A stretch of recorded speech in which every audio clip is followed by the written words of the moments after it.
At the outset, I would like to thank Dr. Amila for giving us this opportunity to have our state societies session in this auspicious conference of College of Ophthalmologists of Sri Lanka. We are here for the last 3-4 days and we have had a very great time. Sri Lanka is actually very beautiful. So we the ophthalmologists from UP, Uttar Pradesh, it's a state in India, will be presenting some topics on the updates in ophthalmology covering retina, oculoplasty, cataract, myopia management, etc. So, at the outset, I would like to invite the chairpersons, Dr. Dhamenath sir, the ex-president of UP State Ophthalmology Society, Dr. Vinod Rai sir, the present president of UP State Ophthalmology Society. Is Dr. Gijesh here? No. Dr. Ramesh Chandra sir, Dr. Mohita Sharma ma'am, our dynamic secretary, because of whom this session was possible. And I would request the panelists of this session, Dr. Parul Singh ma'am, Dr. Iram Parveen ma'am, Dr. Gunjan Prakash sir, Dr. Pooja Shukla ma'am, and Dr. Abhishek Dikshit. So please come on the first row. I would request our president to say a few words and then we will start the session. Good evening, everybody. I would like to thank again Dr. Amila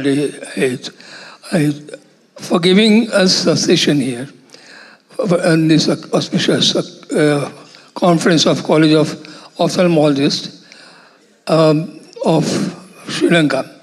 Last year we had a collaboration with Nepal Ophthalmological Society for international sessions. And as he said, Dr. Navendu Rai, that we would like to again come nearer to this space also. I would request our moderator to start the session. Thank you. Without wasting time, I would like to call our first speaker, Dr. Dhamenath sir, to present his talk on aligned chopping in phaco. Dr. Dhamenath sir is the medical director of Agra Eye Center. Agra is famous for Taj Mahal. And he is a member of managing committee of All India Ophthalmology Society. He was the ex-president of UP State Ophthalmology Society. He is ex-chairman scientific committee of UPSOS. And he is an international phaco trainer. Till date, he has trained more than 450 international phaco fellows. This is to his credit. And he is the innovator of MD2 procedure, sealed implementation, aligned chopping in phaco. So please proceed. Thank you very much, giving such a nice introduction. So this is a new technique of doing phaco chopping known as aligned chopping in phaco. So initially, the chopping was designed by Nagahara in 1993 in ACRS. And since then, there were so many modalities, so many techniques came like Nagahara chop, stop and chop, pop and chop, bimanual chop, quick chop, pre-chop, and finally, I have designed my own technique which is very suitable for the hard cataracts. This is aligned chop. Two main categories are there, whether you chop the nucleus horizontally or vertically. So, why the chopping is important? Just to give less stress and easy manipulation of the hard nucleus inside the bag. So for the efficacy, safety, and reduces stress on the journals, the chopping technique is advantageous. This is kinesthetic.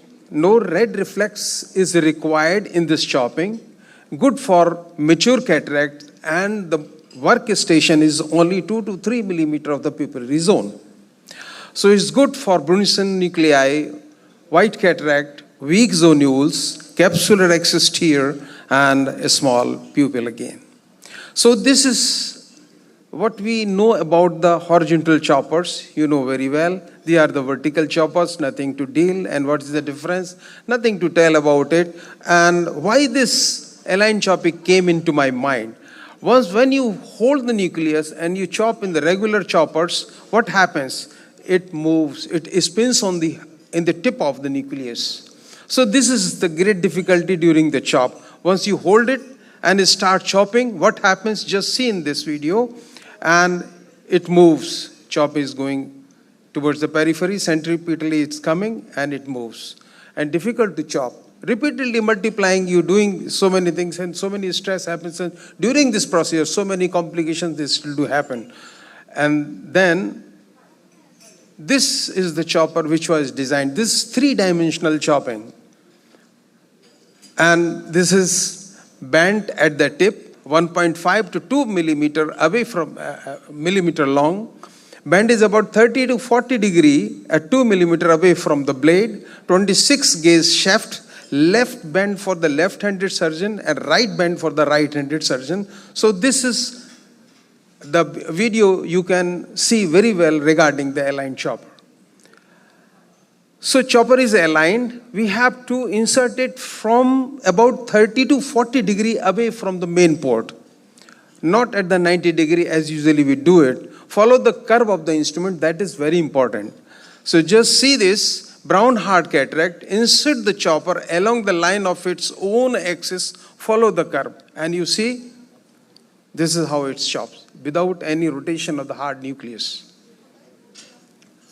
And with the same instrument, it's easy to rotate on its axis, go to the periphery, and the chopper moves towards the tip centripetally. The force, two forces they are applied, and one is from the tip and second is the instruments. The force is directly opposing each other and ready to chop it. And see this again, hard cataract. Always make sure that your CC should be round and big. It will allow your chopper to run comfortably. If your CCC is very small, then it becomes very difficult. Make a small crater, go along the curve of the instrument, hold the nucleus with a high vacuum. 1 or 2 bursts you can use. Centripetal force is applied and it cracks through and through without rotation. And the lateral separation is done with the help of this angle chopper. This is also very important. It helps in lateral separation. Again, hold and chop. And you see, there is a crack and the chop. Crack is anteriorly and chop is behind. Chop is anteriorly and the crack is behind. Again, hold it in the soft cataract. You see this.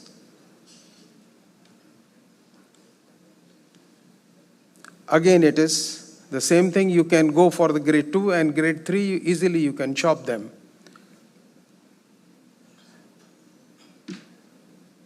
And the more you make the pieces, the less energy is used during the phaco surgery. So you can make 4 pieces. It is better to do the 8 pieces. More pieces, less energy is used. See this is a white cataract. Go along the axis, the curve of the instrument, hold the nucleus with the tip with a high vacuum, and see this how it chops. Instrument goes in the periphery, hold the nucleus,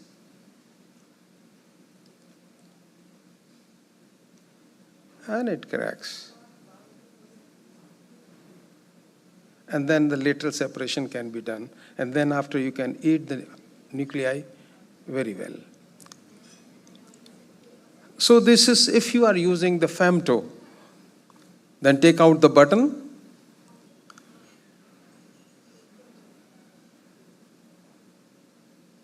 And after that, just hydrate whole of the segments to take out the bubbles.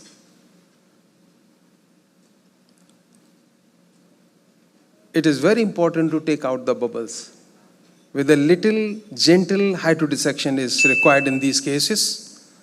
This is the last video. rotate it, this is the bubbles, they are coming out, and place the nucleus after rotation in the comfortable position so that you can hold it. Take your phaco tip inside, along the curve, just take your instrument inside and you just see it is not in position in the alignment. A little is rotated again just to make sure its alignment. Hold it and just do the separation. This is how it's separated, and all the fragments then they are sucked inside with a high vacuum.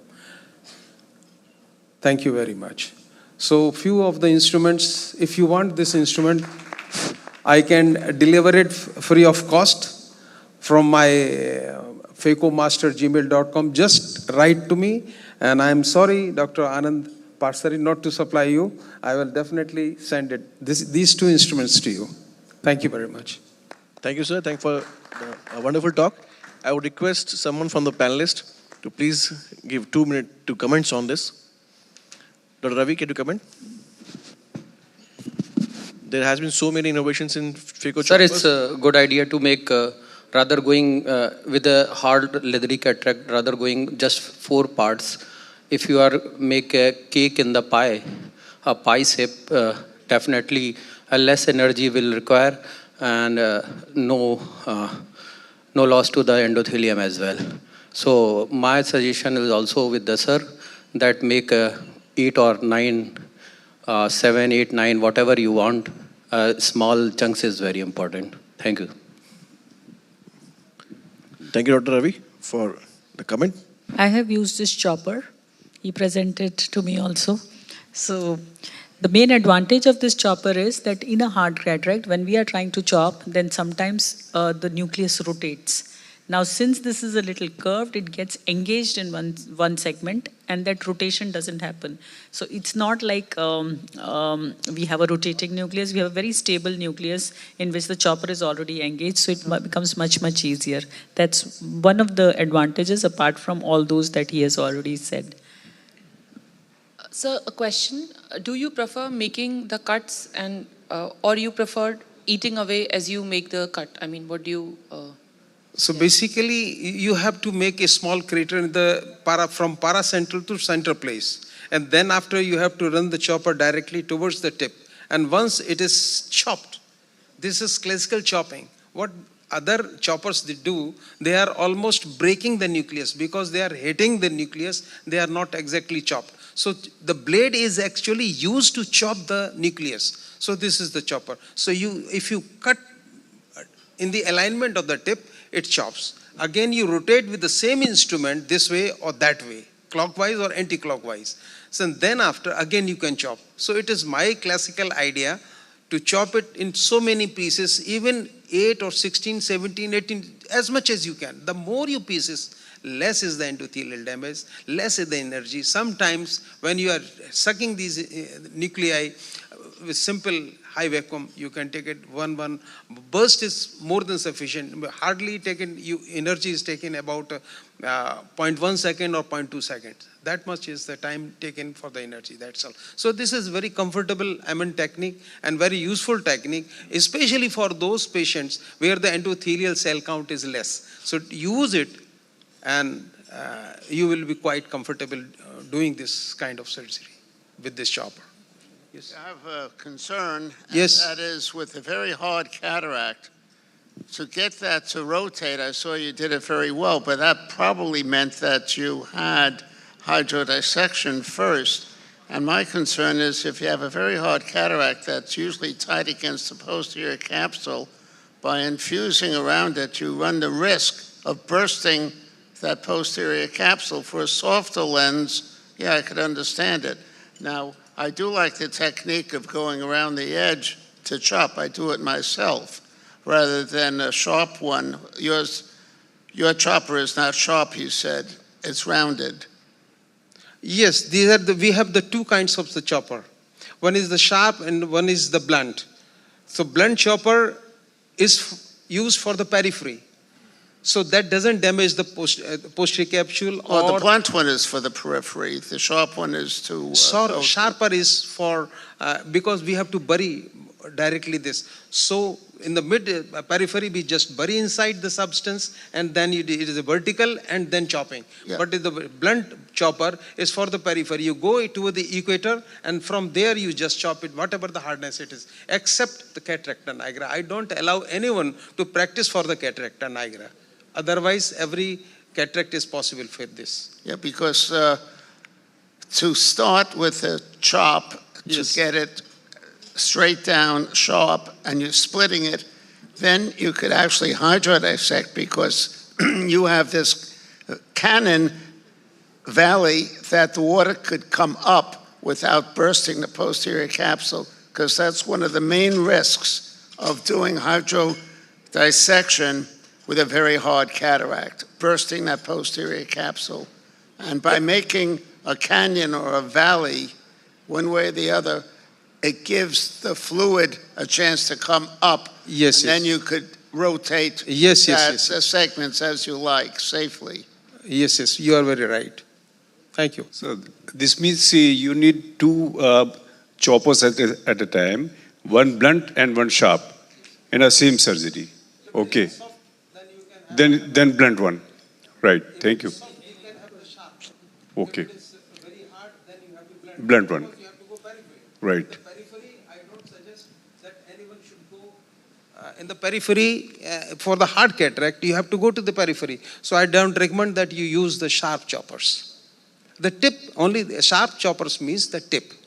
The tip is blunt for the hard cataract, and tip is sharp for the soft cataract, because you are just cracking from the, just near to the tip, phaco tip.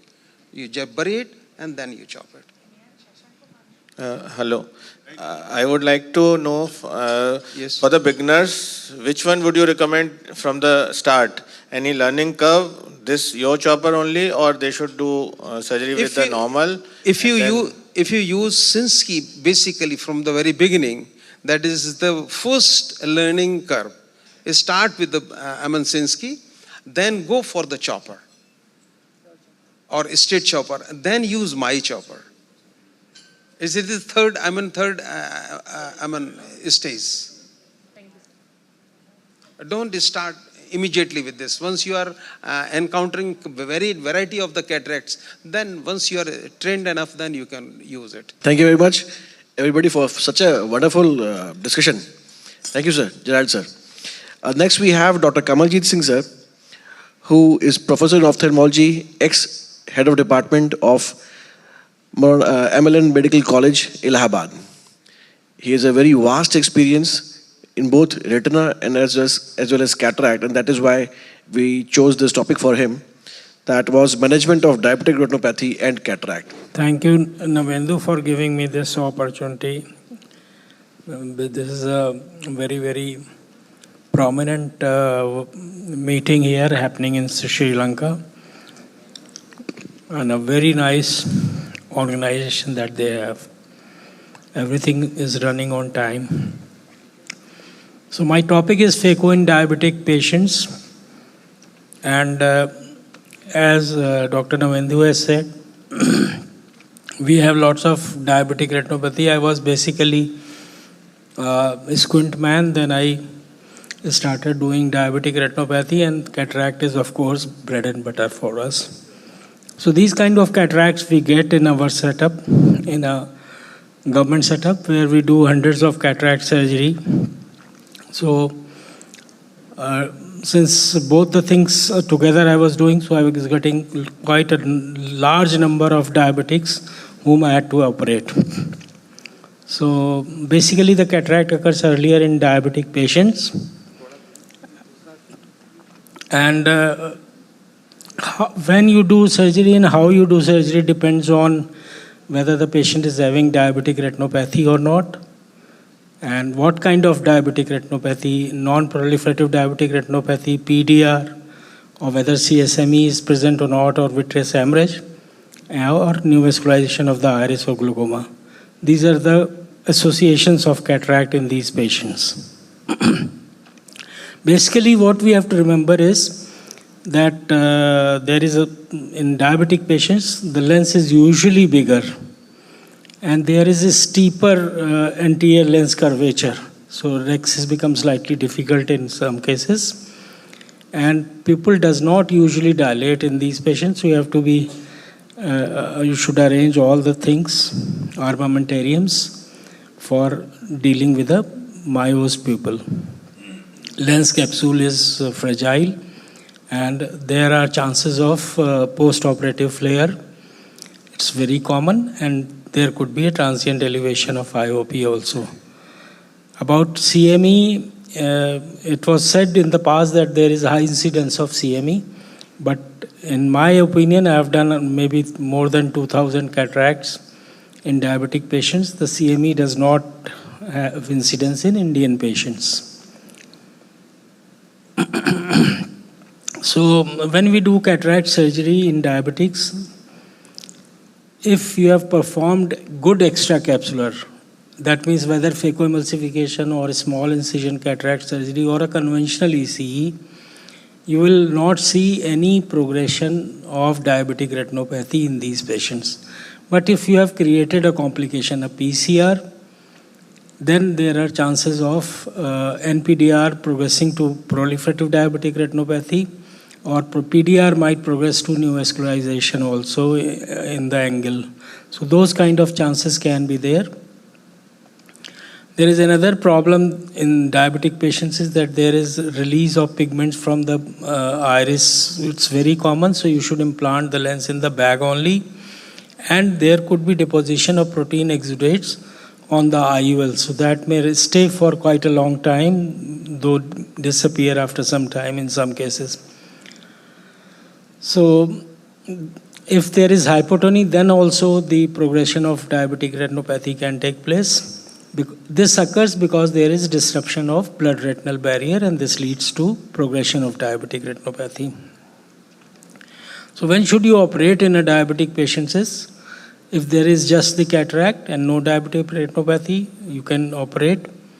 Or if there is cataract and it interferes with visualization. So many a times you will find that the laser would not work in a patient of cataract, and then it becomes difficult to manage diabetic retinopathy. Then only you should do surgery, even if the cataract is very little. And if there is cataract-related diseases, then also you should operate. This already I have mentioned that ICE, if you have performed, then or PCR has occurred, then the neovascularization or the progression increases. So, and what preoperative assessment you have to do? You have to check overall health status. That means that metabolic regulation has to be there. There are many people who operate, if they get a diabetic patient, they give insulin and they operate. That should not be done. Diabetes should be well controlled for at least 1 month. HbA1c should be looked into and it should be less than 7. Then only you should think of operating these cases. Because if it is uncontrolled diabetes and you operate them by giving just insulin for a day, the complication chances would increase. So that is there, and then the surgery should be carried out only when there are appropriate medical indications, otherwise avoid the surgery as far as possible. And when you are doing intraoperatively the surgery, the iris should not be touched, because if you touch the iris, the pigment release occurs and the progression of diabetic retinopathy would occur, and maybe cystoid macular edema would also occur. So that care you have to take, and you should do only that surgery in which you can master it nicely. That means that you can do SICS or phaco. It does not make any difference in the ultimate final result. So you can do that surgery only. Which PCIOL should be used? First thing is that it should be in the bag. Then rexis that we make, it should be larger, because it becomes many a time difficult for the retinal surgeon to do laser photocoagulation. If there is a small capsular excision, then they have to do YAG anterior capsulotomy also in many cases. Use plano-convex lens or biconvex can also be used, so that the convex posterior IOL touches the posterior capsule nicely. there should not be any holes in the IOL if you are using this thing. And there are many problems that can occur. If there is silicone oil, you have to be careful in using. In the past, we used to use silicone IOL, so it should not be used. There could be complications. If there is severe diabetic retinopathy, then one should first try to do a proper laser photocoagulation, then should proceed for cataract. But if cataract is advanced and it does not help, in the laser photocoagulation cannot penetrate the lens opacity, then you should do first cataract, and you can do laser simultaneously also by indirect ophthalmoscopy after putting a viscoelastic into the anterior chamber and making the proper chamber, and then you can do intravitreal injection. Similarly can be given at the time of surgery if there is CME, and later on you should follow it with post-operative laser. A proper PRP has to be done in these cases. So these are some of the cases wherein you do laser at the time of on table, or post-operatively also use a laser indirect ophthalmoscope to do laser photocoagulation in these cases. So with the shortage of time, I finish it here only. Thank you so much. Thank you, sir, for the wonderful presentation. I would request Dr. Gunjan, sir, to please. Thank you for the very nice and informative talk, Dr. Kamaljeet, sir. I have learned much from you and your ideas. You have almost covered almost everything. I would like to add a few. That the cataract, if you consider it as a grade 3 cataract, then consider it you would found on the table as grade 4. Usually the grade is harder as assessed in a diabetic cataract. Another thing is usually the higher grade cataracts in diabetics are more leathery and more difficult to chop also if you are doing phaco. If you are doing SICS, then it does not matter much. Just try to do a larger capsular axis in such cases, so that in the end or in the follow-up, the capsular phimosis does not happen. And plan an uncomplicated, everybody plans for that. So cataract surgery in diabetics should be performed by much more experienced cataract surgeons as compared to beginners or initial phases of surgery. So if you have a patient who is a diabetic, it is better that the patient gets operated by a more experienced phaco or SICS surgeon, because the complications might create havoc also in the long term for the patient's recovery of vision, and long-term deterioration and maintenance is a problem. At the end, we should, as you have pointed out, that do not touch the iris. Even if a single touch happens and good round circular pupil is not there at the end, initial phases it won't affect, but in the long run it might become less amenable to dilatation and further management of diabetic retinopathy in the long run. Thank you, sir. Thank you. Point well taken, sir. I would request Kamaljeet, sir, to please come and have a seat over here with us. And just one thing I want to mention here, like in diabetic patients having cataract and retinopathy.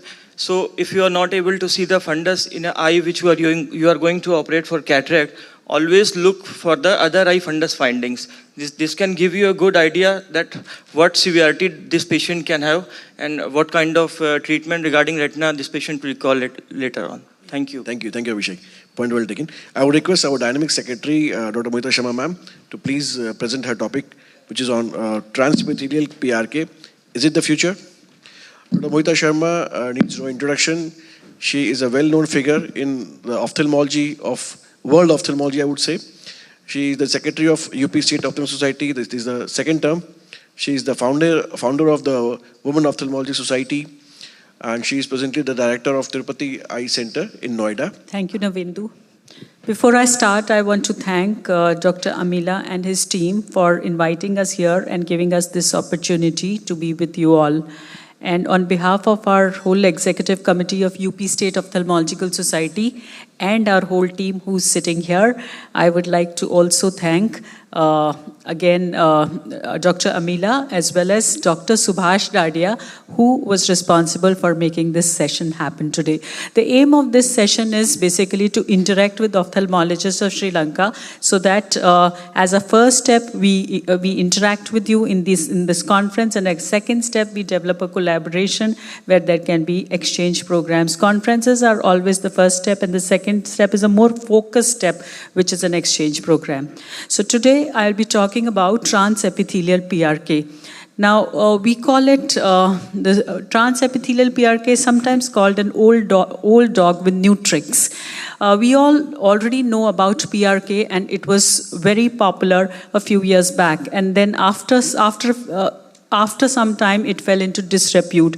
And two major causes for this were pain and haze. The patients used to complain of intense pain after PRK, and there were a significant number of cases of haze. So now we have a resurgence of this PRK, and it has come up in the new form, which is called transepithelial PRK.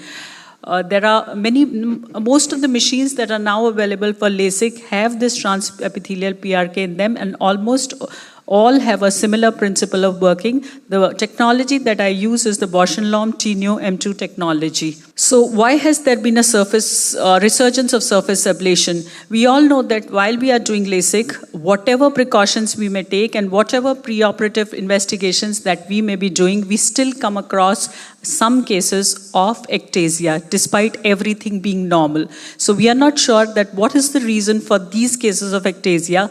Probably it is related to biomechanical stability of the cornea, which we are still not checking on a regular basis, or probably it is something else. So we are all looking for safer procedures, whether it is lenticular procedures or it is surface ablation. Our aim is that we should have something which is safer, where there is a zero risk of ectasia and there is a minimal amount of complications, because it's ultimately the long-term safety which is important. So the resurgence has been mainly because we want less risk of ectasia. It is also better in borderline pachymetries and borderline topographies where we were refusing cases. It is better in cases of dry eye because there is less dry eye. Since there is no flap, there are no flap-related complications and lesser aberrations. There is no stress on the retina since we are not increasing the vacuum. And these LASIK procedures are generally commercially driven also, so it is marketed nowadays as flapless, bladeless, and touchless.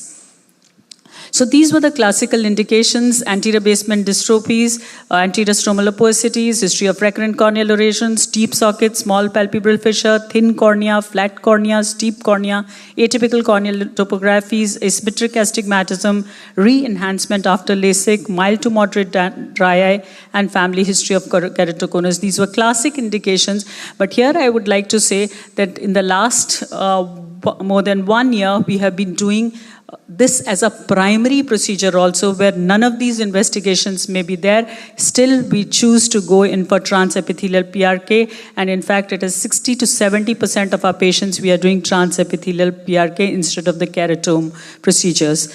Now, if we see the risk assessment of corneal ectasia following PRK, and this is an article which is showing that whatever we may do, there is still, after LASIK, there is an incidence of 0.04% to 0.6% of ectasia after LASIK.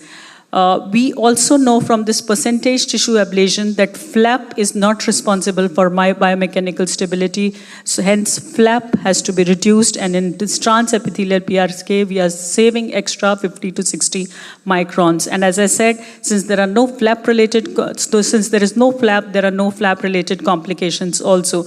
Now there are several studies which have shown that single step transepithelial PRK is giving very good results.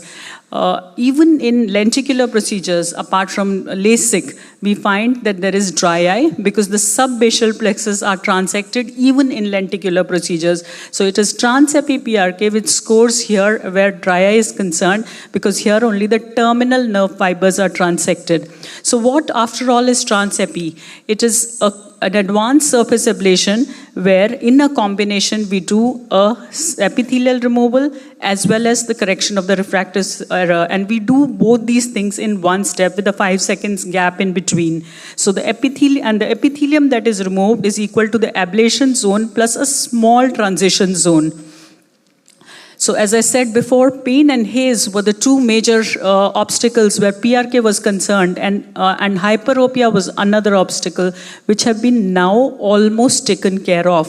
I'll just show you a short clipping of Trans-Epi PRK.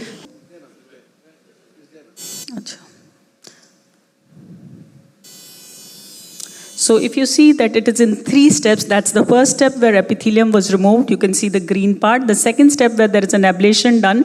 And a third step, which is also very important, because there used to be hyperopia after a PRK, because our epithelium is not regular all over.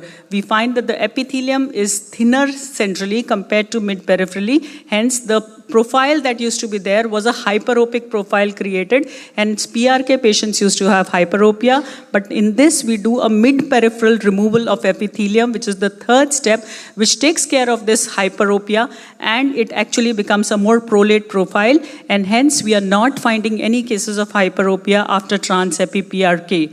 The pain and haze is taken care of by the truncated Gaussian bean profile. That is one reason for less pain and haze, because this gives a more, this provides a more smoother surface, and you can see the difference in the left side on the right side, and you can see in Trans-Epi PRK how smooth your bed and your sides are. As I've already explained about the mid-peripheral zone effect to you. For pain management, the modalities that we are using is Acuvale is no longer available, but ketorolac eye drops or Amplinac eye drops in the post-op period. And along with that, we also give a contact lens which is soaked in Amplinac eye drops. And this is soaked for, I'll show you a short video for this too. We just take a bandage contact lens and we inject some proparacaine. So some Amplinac into this 20 minutes prior to the procedure, and then we refrigerate it. So it is a chilled contact lens and it is soaked in Amplinac. And this has really cut down on the pain that the patients used to complain of. With PRK, we used to have our patients at night calling up and shouting and screaming that they have lost their eye. But with Trans-Epi PRK, we don't find any such patients. It has actually changed the whole scenario.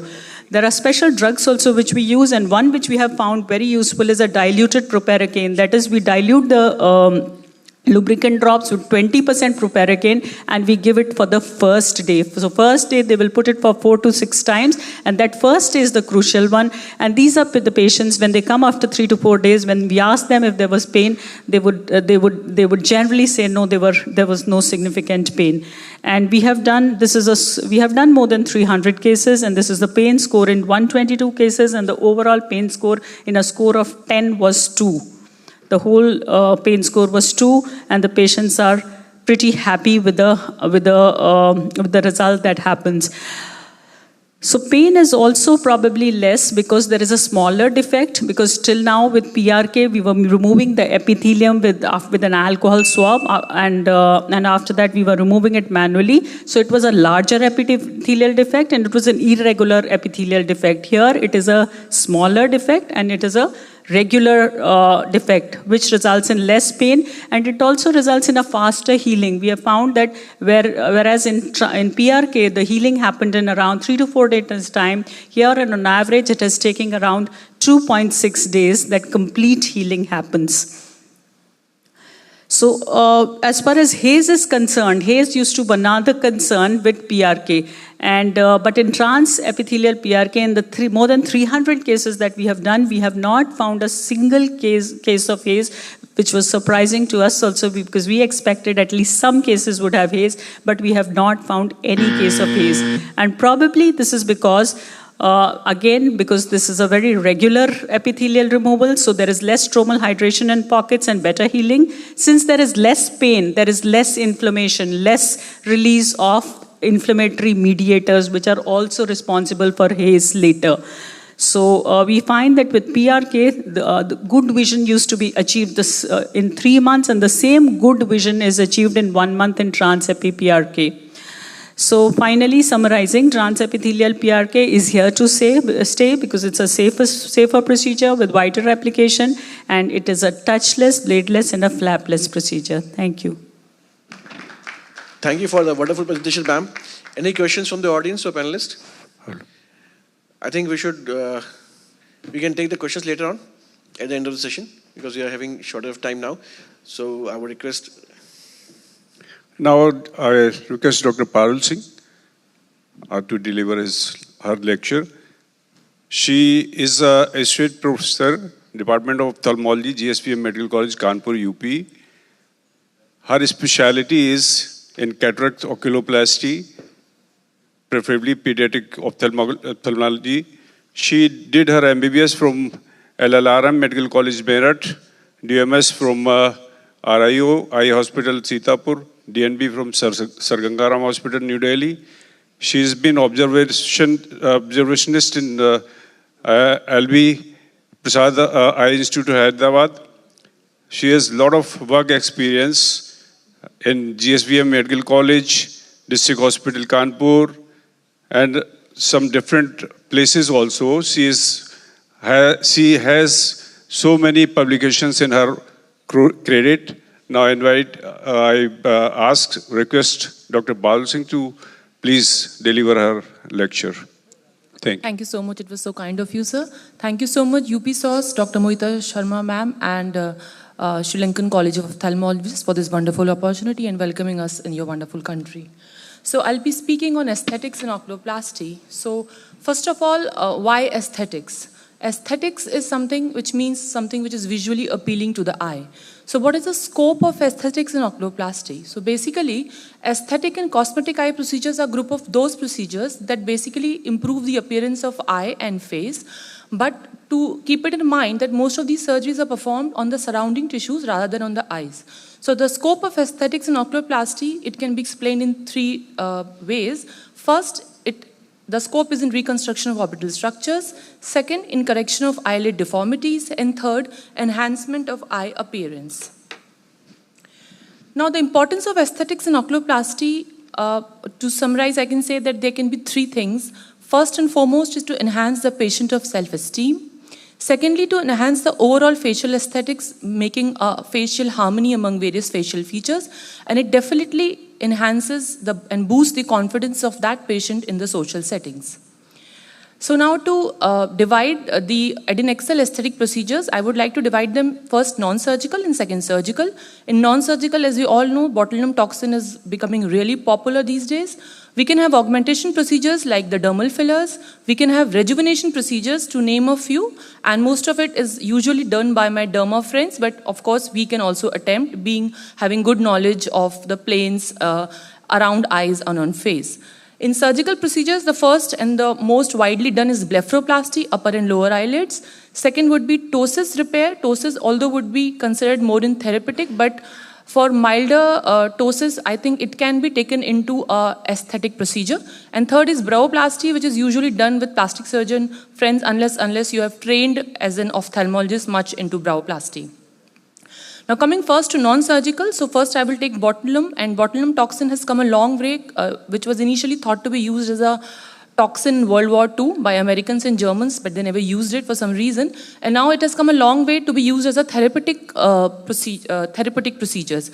So basically, the main mechanism of actions of botulinum toxin is inhibition of acetylcholine release. It has a long chain and a light chain and a heavy chain, and it is combined by a disulfide bond. So basically what happens is at the neuromuscular junction, it basically involves three discrete steps in binding, internalization, and inhibition of the release of snare proteins. So usually when the muscle contracts when acetylcholine is released into the synaptic cleft. Now when toxin is injected into the muscle, it internalizes itself and does not allow the release of acetylcholine, so the muscle is paralyzed. But sometimes as passes like beyond 2 months, 4 weeks and 6 weeks, what happens is sprouting of the nerve terminal happens, and that is the reason why botulinum action fades away and the muscle again regains its contraction. Now, commercially, botulinum toxin can be a type A or type B. Botox most commonly used as type A toxin is more stable, more purified, and has a longer duration of action. We can reconstitute it with 0.9% saline, and it should be stored at a refrigerator at 4 degrees centigrade. And after reconstitution, it can be used very cautiously till 6 weeks. Dosage are recommended in different clinical conditions is differently, and now, the basic indications of botulinum toxin would be in facial dystonias like hemifacial spasm, benign essential blepharospasm, ocular myokemias. We can use it in senile entropions, we can use it in chemotarsorrhaphy, upper eyelid retractions, and for cosmetic indications, we can definitely use them widely now in dynamic facial wrinkles and chemical brow lift. So this is a video in which you can see this is a patient of abnormal twitching and movement, and you can see this patient, this is having this abnormal twitching hemifacial spasm, and we mark and we do this marking of the injection, and then we inject the botulinum toxin, and the peak action comes at 2 weeks. It starts to come at first week, and then it would last maybe till 4 to 6 months. So after that, the injection would have to be repeated. So this is a happy patient now after 2 to 3 weeks. Now this is a patient of benign essential blepharospasm before injection here. These patients, actually BEB patients, they actually suffer a lot socially also and not able to do their work, and this is a patient after the Botox injection. This is the video after 2 weeks of the injection. So effects are, as I told you, now this is the picture which is showing the dynamic facial wrinkles. First is the crow feet before and after. Second is the glabular furrows, we can see before and after. This picture shows periocular wrinkles before and after, and the horizontal forehead lines as they are gone by the use of botulinum toxin. Now, the contraindications would remain neurofunctional junction disorders, pregnancy, active infection, hypersensitivity. Complications are usually low, but we should know them. In order, if they happen, we should be able to manage them properly. They would be like ptosis if the injection goes deeper into LPS, leg of thalmos, entropion, diplopia, hematomas are usually rare with this. Now coming to dermal fillers, we have 3 types: reversible, semi-permanent, and permanent. The hyaluronic acid, the reversible fillers are the most popular because they are naturally occurring, they are biodegradable, they are reversible, very good safety profile and low reactions.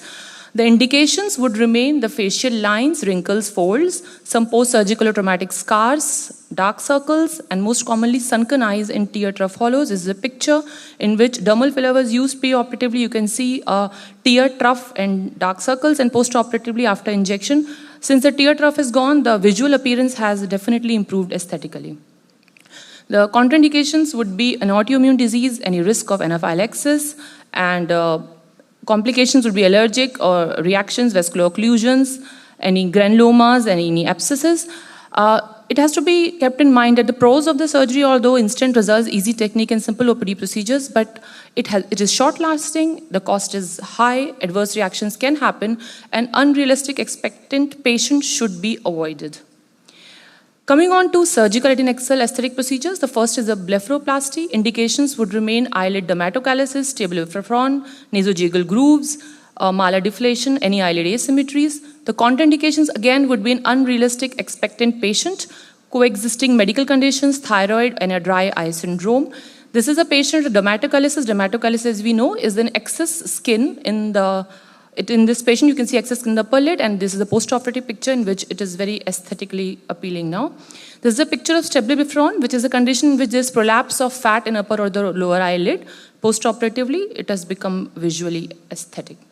So, in upper lid bioplasty, the most important is the marking of the upper lid. Then we can pinch to see the skin to be removed, and then we do superficial skin excision, and excision of the skin and muscle is done in 1 layer, and tissue excision completed, closure done with 6-0 silk. As far as lower lid blepharoplasty is concerned, we can do transconjunctivally or transdermally. Transconjunctival approach is more preferred. We apply a traction suture, incision is given by RAF, exposed. Fat is exposed after we excise the orbital septum, and very carefully we can do the central pad excision, nasal fat excision, lateral fat excision. In the lower lid, we have to keep in mind the placement of inferior oblique. We might end up damaging, and it would be causing diplopia later. And this is the the picture of pre and post blepharoplasty. Coming very fast to ptosis, as you all know, ptosis can be graded into mild, moderate, severe, and we have to look at the levator functions. So basically, we have to do ptosis for avoiding the risk of amblyopia, but at any age, it could be done to give, if we are concerned, under cosmetic levels. So if levator function is more than 10, if it's more than 10, and ptosis is mild, we can do fascicular servat. At more than 2, we can do epinortic repair. If levator is less than 10, the function, and if it is more than 4, we can think of levator resection. If it is less than 4, we can do brow suspension. This is a patient of fascicular servat, very mild ptosis, but the patient becomes more confident after the surgery. This is a patient of levator resection, 20-year-old boy, with moderate ptosis, left eye, good levator, wonderful results. This is a patient of frontalis ring suspension, very poor levator function, but wonderfully the surgical result. And this is a patient, old patient with epinortic ptosis repair. Pre-operative, post-op results were really very making happy. I would skip this. And so I would summarize and conclude that the aesthetic oculoplasty is actually really important in enhancing the appearance of eyes through surgical and non-surgical procedures. Considering the complications and risk of strategies, aim is to achieve the optical aesthetic outcome while minimizing adverse effects. And importance of aesthetics in oculoplasty is to enhance the patient satisfaction and outcomes in the orthoplastic surgery. Thank you so much. Thank you very much, Maya, for such a wonderful presentation. And just a disclaimer that Dr. Payal Singh has not used any of these aesthetics on herself. She's naturally so beautiful. So with the shortage of time, I would request Dr. Kamaljeet sir to please welcome the next speaker. Now I invite Dr. Aram. She is a wonderful ophthalmologist from Muradabad, a very rich place in UP. And she is a great worker, very active worker. For the last 10 years, I am seeing her do quite a lot for ophthalmology and should be speaking on myopia. I'm sorry, before the session starts, I have a question to Dr. Payal Singh. What are the complications, short or long term? Have you ever studied on that? Yeah, of course. Did you ever find any muscle atrophy in longer time? So I would still wait for the long-term results because I have not been using Botox for such a long time to see the long-term results. But yes, in one patient, while I was using in actually Squint, a younger patient, I saw ptosis. Although I am sure I didn't inject it too deep, but the patient still encountered ptosis. So these complications can happen. Long-term I don't think much because the effect goes away anyways in 6 months. So how do we expect a long-term complication? No. Known complication. Yes, ptosis. Ptosis is a known complication. If at all it goes away in 6 months of time, but still it might be leaving some complications behind. Have you not ever... much because we apply it very superficially. Okay. Lid, the orbicularis oculi is just near the near the skin, so hardly it goes deep. We apply it just intradermally actually, and it goes into the muscle. Thank you very much. Good evening, everyone, and thank you for your kind words, sir. I feel privileged to be presenting my talk here on recent updates in myopia management. See, according to Holden et al., quoted in the World Report on Vision published by the WHO in October 2019, the estimated number of people globally with myopia in 2020 was predicted to be 2.6 billion, with a further expected increase to 3.36 billion by 2030. The predicted prevalence of myopia by 2050 is 65% of the population in Asia, 56% in Western Europe, 54% in Central Europe, and 50% in Eastern Europe. And pathological myopia is predicted to become the most common cause of irreversible vision impairment and blindness worldwide. Here, as you can see in this table, the last column is showing myopia prevalence percentage. You can see in prevalence of myopia in children in Europe is around 19.6, 11.5, 17.7, such figures. And in the next, prevalence of myopia in teenage Asian children, last column shows the prevalence of myopia in percentages 87.2, 66, 84.6, 84.0. So you can see the major difference, and for that, for myopia as becoming a global epidemic, we need to take proper interventions for controlling myopia. in the form of public health lifestyle interventions, pharmacological approaches with topical medicines, and optical devices. The International Myopia Institute defines pre-myopes, a refractive state of an eye of less than or equal to 0.75 diopters and more than or equal to minus 0.50 diopters in children, where a combination of baseline refraction, age, and other quantifiable risk factors provide a sufficient likelihood of the future development of myopia to merit preventive interventions. So this is the group where we need to take proper interventions. Optimization of environmental influences include outdoor activities. The chance of becoming myopic is reduced by around 1/3 if the time spent outdoors is increased from 0 to 5 hours per week to 14 or more hours per week. And vitamin D deficiency is found in myopes, so we can get it checked and supplement it in cases. Then the indoor lighting. In a Chinese study, increasing the light levels from approximately 100 to 500 lux in school classrooms had a significant effect on myopia onset, refraction, and axial elongation. So the NSIS is not recommending LEDs in domestic places and where children spend most of the time. Now, in the form of pharmacological treatment, we mainly have topical atropine in various concentrations. Pirenzepine is not commercially available, and the others are still in line. Atropine, as we all know, is reported to stimulate extracellular matrix biosynthesis in scleral fibroblast cells, thus thickening the scleral tissue and reducing the elasticity and tendency to elongation. We have landmark studies on atropine used for myopia, which includes ATOM-1, ATOM-2, and LAMP-1 and LAMP-2 studies. ATOM-3 studies is a low concentration study in pre-myopes. So we'll focus on, as you can see in this graph, the black triangles. You can follow the line along the black triangles. That is the ATOM-1 study, 1% atropine, higher concentration of atropine we have used. And after 2 years, 24th month, you can see it is quite efficient in reducing the progression of myopia. But the higher concentrations of atropine has rebound effect after 2 years. After 2 years, it has a rebound effect, but the lower concentrations, the ATOM-2 study, where low concentration is used, 0.01% of atropine is used. You can see the lighter circles. You can follow that line. I think I can use cursor. This line, you can see, after 5 years, there is much less rebound effect. Much less rebound effect in case of 0.01% study.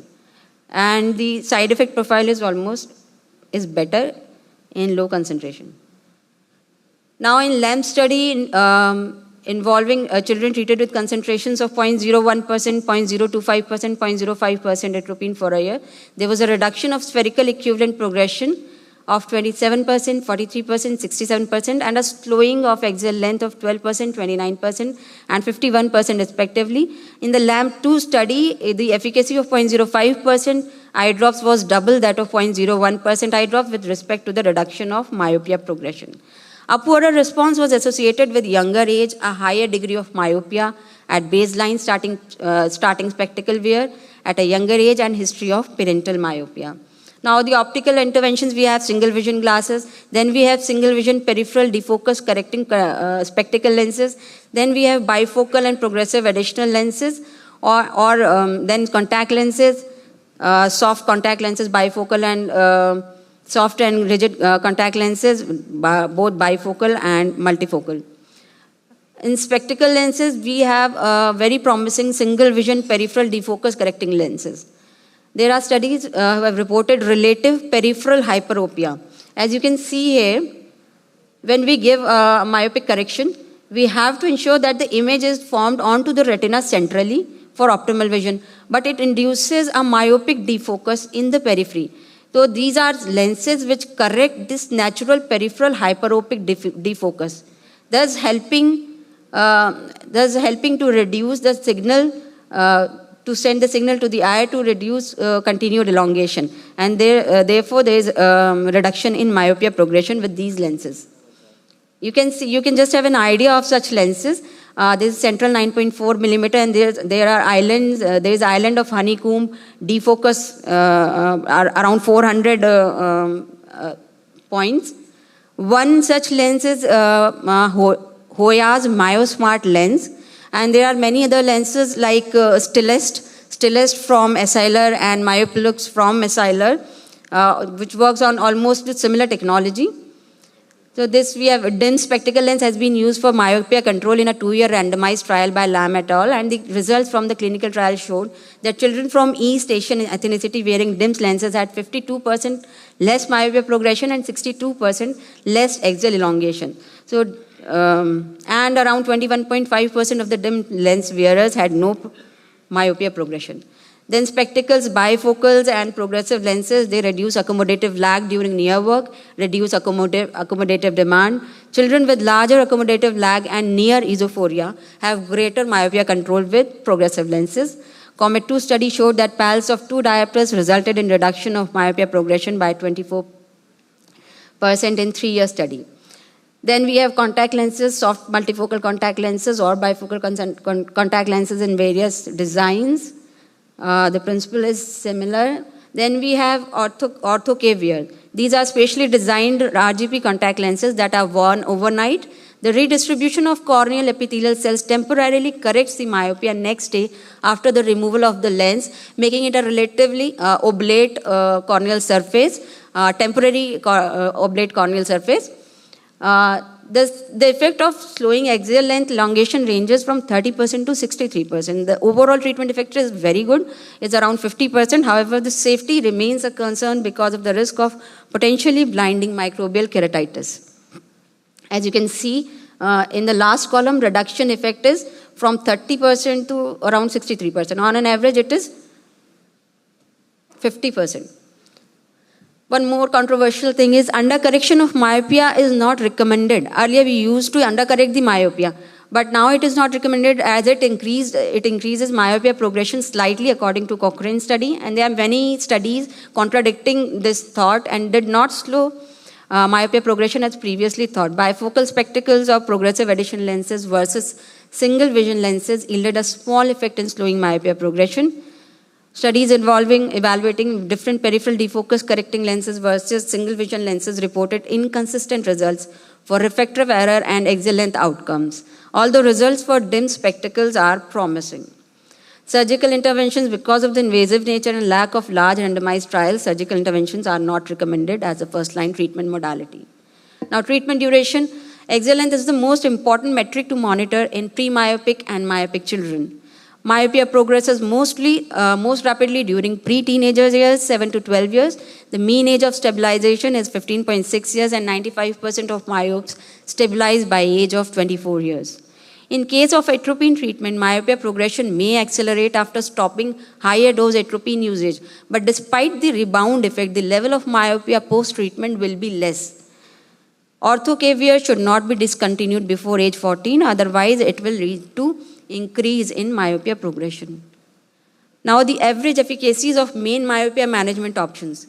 DIMS lenses, these myopic defocus single vision spectacle lenses have 60% average efficacy, atropine 0.01% has 59%, contact lenses have 50% and ortho-cav 45%. Combination of interventions, myopia progression was slower in children treatment with combination of atropine eye drops and multifocal spectacles than in children treated with placebo eye drops and single vision lenses. Orthokeratology with low dose atropine improved myopia control by the synergistic effect compared with orthokeratology treatment alone. There is no direct clear-cut guideline or treatment for the management of myopia, but we have various guidelines and various factors, various risk factors that we can consider and customize the treatment of our patients with these combinations like 2 or 3 combinations like lifestyle modification, like using DIMS lenses with low concentration atropine, or you can go for ortho-caviar lenses with low concentration of atropine, or you can go for, instead of multifocal spectacles, you can go for multifocal contact lenses in combination with low-dose atropine.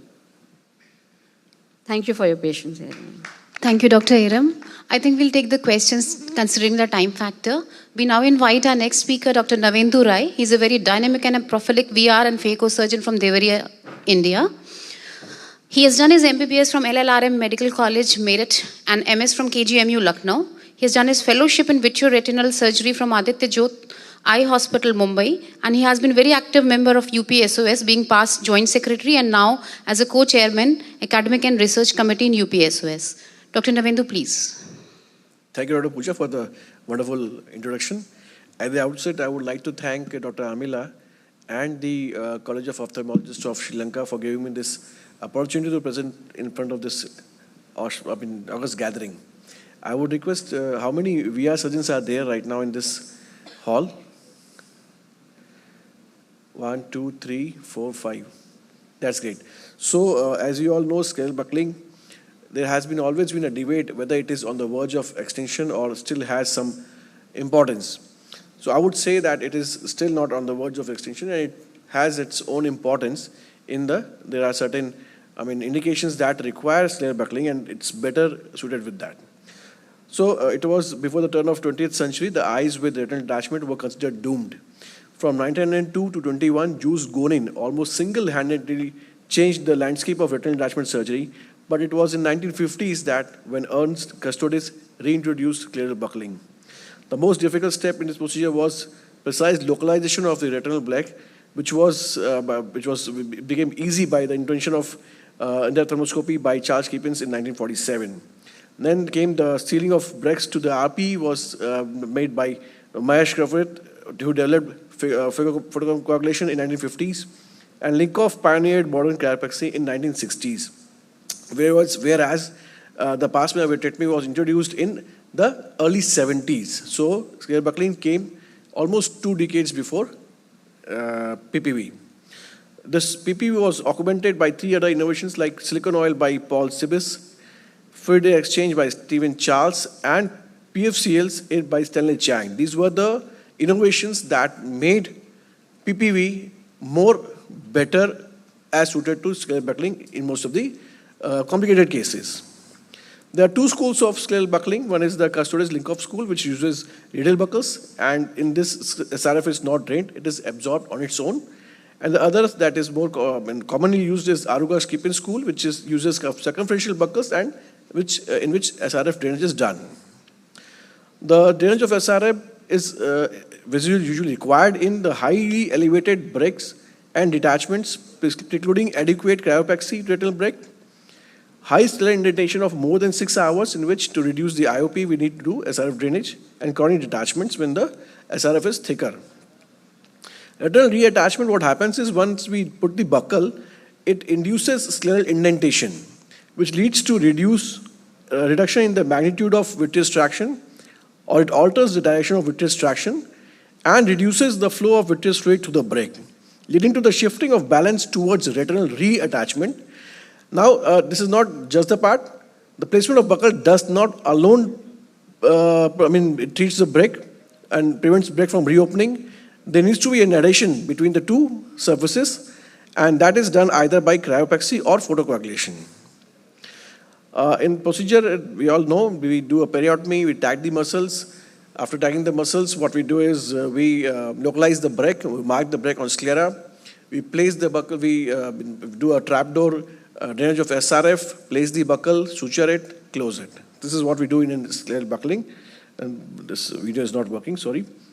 So advantages of buckling are it is an extraocular surgery. In phakic eyes, less chances of development of cataract and other serious intraocular and postoperative complications. It is early visual rehabilitation. There is excellent anatomical results. The longevity is good, and there is a good visual outcome. The disadvantages of scleral buckling are it induces refractive errors of about -3 diopters. Ocular movement disorders could be there. Choroidal hemorrhage, subretinal hemorrhage, explant exposure could be there. And certain conditions like GRTs and advanced PVRs are difficult to manage with scleral buckling. So here comes primary vitrectomy, which has the advantage of it can be used in pseudophakic eyes, in which the undiagnosed breaks can be diagnosed perioperatively. It is relatively easier to perform.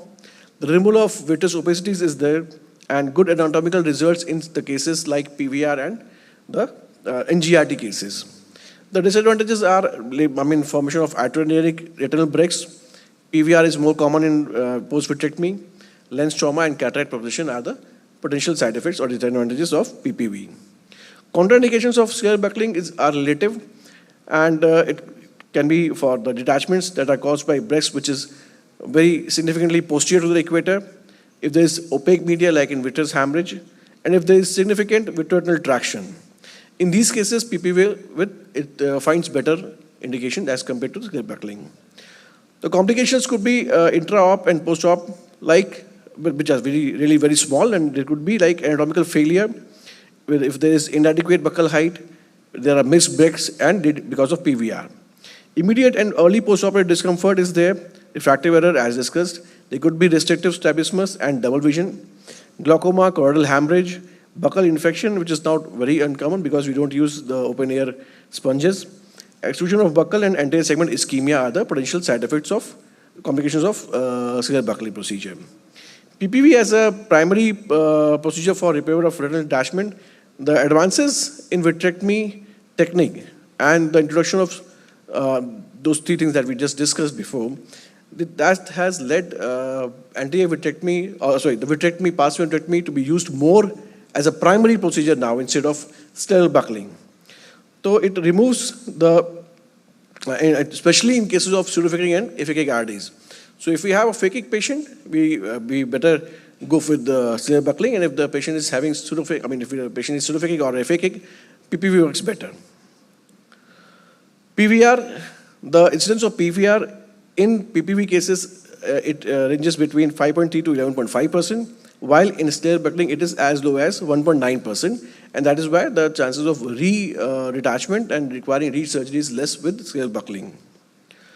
Special indications for buckling is indicated in uncomplicated inferior detachments, young phakic patients with clear lenses, RRDs with anterior tears, and absence or minimal PVR. So these are the indications in which scleral buckling should be sought of.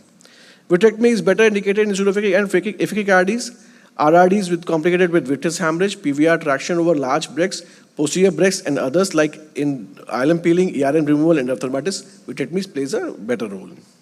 The final best criteria visual acuity in both the procedures is almost same.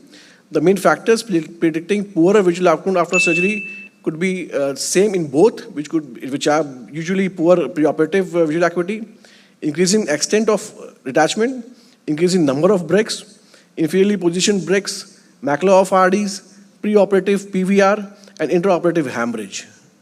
So my pulse for buckling would be a well-versed, the surgeon should be well-versed with end-diet ophthalmoscopy. Proper identification and treatment of all the existing breaks and proper SRF drainage is important. I do trapdoor scleral flap for drainage. After draining some sub-SRF, I inject some amount of gas, 0.6 ml of undiluted SF6 that facilitates further removal of SRF. So is SB on the verge of extinction? No, I would say no, because always remember, do the needle minimum to reattach the retina. So whenever scleral buckling is indicated, irrespective of cost difference, it should be done.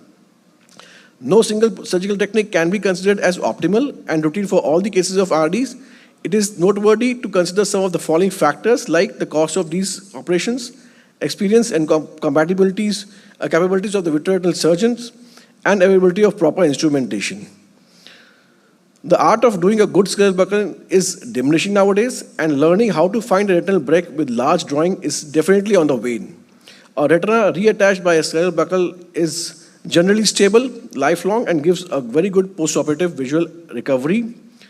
Scleral buckling as a procedure is an art, right from student's attempt to localize the breaks, to its drawing, to its treatment and placement of buccal, and adequate height, and finally to retinal reattachment. This is all an art. Let us prevent this endangered art from extinction.